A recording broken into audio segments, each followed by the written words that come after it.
श्री स्वामी समर्थ ताई. श्री स्वामी समर्थ. आज आपल्या केंद्रात कोणता कार्यक्रम आहे त्याच्याबद्दल मला थोडीशी माहिती द्या. अनंत कोटी ब्रह्मांड नायक राजाधिराज विराट प्रब्रह्म श्री स्वामी समर्थ महाराज ब्रह्मीभूत मोरे दादा आपले सगळ्यांचे श्रद्धा असताना श्री गुरु मौल्यांना त्रिवार वंदन. श्री स्वामी सर्व करणा माझा श्री स्वामी समर्थ.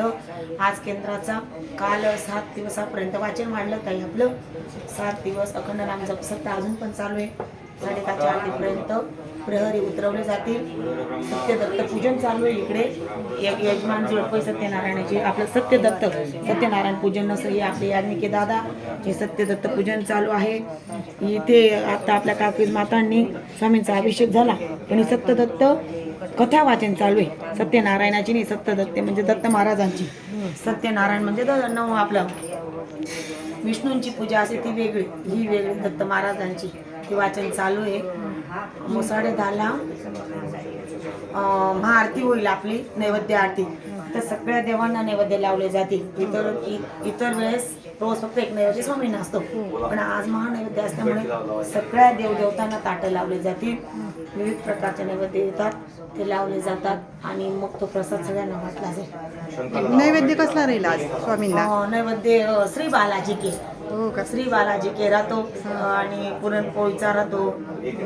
श्री बालाजी के कळलं का ताई तुम्हाला? नाही, त्याचा अर्थ सांगा ना. श्री बालाजी. बरंच ताई विचारतो म्हणून बोलली मी.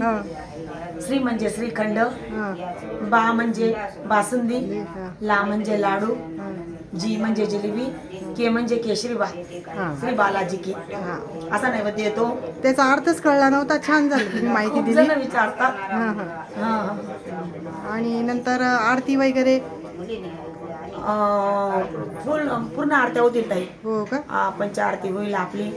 मग नंतर महादेवांची रेग्युलर सगळ्या 5 आरत्या रोज होतात रोज. आणि नंतर महादेवांची खंडेरायांची आरती होईल. आणि आज स्वामींना पूर्ण आरती राहील का? मग स्वामींना नाही, आईसाहेबांची आईसाहेबांची राहते का? देवी मातेची. हो हो. आईसाहेबांना एक ताई उभ्या राहून आणि ती आरती होईल. हो का? कारण आपण देवीचे पाठ पण घेतले ना. आपल्या जीवनात सगळ्यात महत्वाचं स्थान आईसाहेबांचं आहे.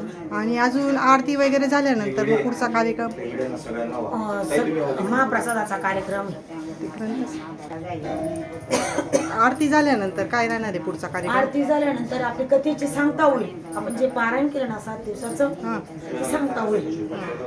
मग आपण जो संकल्प सोडलेला आहे ना, तांदळाचे दाणे घेतले जातात ताई हातात आणि प्रत्येकाच्या हातात दिले जातील. कारण प्रत्येकाकडनं आपण संकल्प सोडून घेतो. इथं एक व्यक्ती संकल्प सोडत नाही. त्याच्या मागे कारण प्रत्येकाचे हे प्रश्न सुटले पाहिजे म्हणून आपण सगळ्यांकडनं संकल्प सोडून घेतला येतो. पण त्याची पूर्तता आज होणार आहे. हातात तांदूळ घेतले जातात, मंत्र म्हटला जातो, तांदूळ सोडून आणि मगच त्या पोथीची सांगता होते. खूप छान माहिती दिली ताई. आता सर्व सेवेकरी तर येतीलच इथे, परंतु त्यांना बाकीची माहिती नसते. म्हणून मी हे व्हिडिओ बनवते, कारण की त्यांना ही माहिती त्यांच्यापर्यंत पोहोचायला पाहिजे. तो मंत्र पण सांगून देऊ का ताई? हो, मग सांगून द्या तो मंत्र कोणता आहे. आता कुठल्या देवदेवतेचे हे राहिले का आपण त्या देवाचं नाव घेतो. आता जर दत्त महाराजांच्या पोथीवर आपल्याला ते पाणी आपलं तांदूळ सोडायचे, तर मग असं म्हटलं जातं की यांनी श्री दत्त महाराज सर्व पूजा माता पार्थिवा इष्टकामाय सिद्ध्यर्थ पुनरागमनायचं पुनरागमनायचं पुनरागमनायचं असं 3दा डोक्याला पोथी लावली जाते, खाली ठेवली जाते. तुम्ही आता पुढे बघालच कसा कार्यक्रम होत होतो. आणि उत्तरेकडे पोथी सरकवली जाते असं म्हणतो. खूप छान माहिती दिली ताई. माहिती दिल्याबद्दल धन्यवाद. आणि पुढचा व्हिडिओ तर आता अजून आपला राहीलच. मांदियाळी राहते आपली. श्री स्वामी श्री स्वामी. धन्यवाद.